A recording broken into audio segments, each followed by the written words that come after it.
Welcome to నా news. నిజాన్ని నిర్భయంగా చెప్తాం, నిజమే మా ఆయుధం.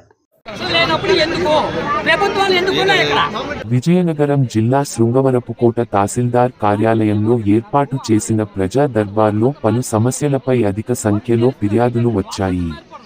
స్థానిక ఎమ్మెల్యే కోళ్ల లలిత కుమారి ఆధ్వర్యంలో జరిగిన ప్రజా దర్బార్కు వచ్చిన ఫిర్యాదుదారులు రెవెన్యూ యంత్రాంగం మరియు అధికారుల తీరుపై అసహనం వ్యక్తం చేశారు. ప్రభుత్వ పాఠశాల గోడను అనుకొని చికెన్ మటన్ షాపులు పెట్టడంపై స్థానిక వార్డ్ మెంబర్ చిప్పాడ శేషగిరి అభ్యంతరం వ్యక్తం చేస్తూ ఫిర్యాదు చేశారు. జనసేన నాయకులు జనకమలం రాజు జగనన్న కాలనీలో రహదారి సౌకర్యం ఏర్పాటు చేయకుండా ప్రైవేటు లేఅవుట్లకు రహదారులు ఎలా కల్పిస్తున్నారని ప్రశ్నించారు.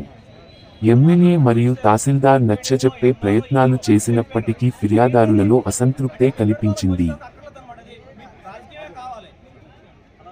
నేడు జరిగిన ప్రజా దర్బార్లో స్వీకరించిన వినతులకు న్యాయం జరుగుతుందా అంటూ పలువురు అనుమానం వ్యక్తం చేయడం గమనార్హం.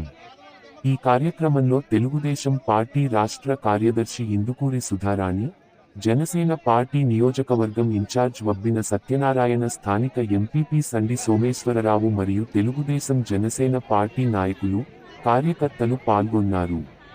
ప్రజాదర్బారులో కూటమి పార్టీలైన తెలుగుదేశం జనసేన నాయకులు తప్ప బీజేపీ నాయకులు కనిపించకపోవడం కూటమి పార్టీలలో విభేదాలు ఉన్నాయన్న వాదనను నిజం చేస్తుందని చెప్పొచ్చు.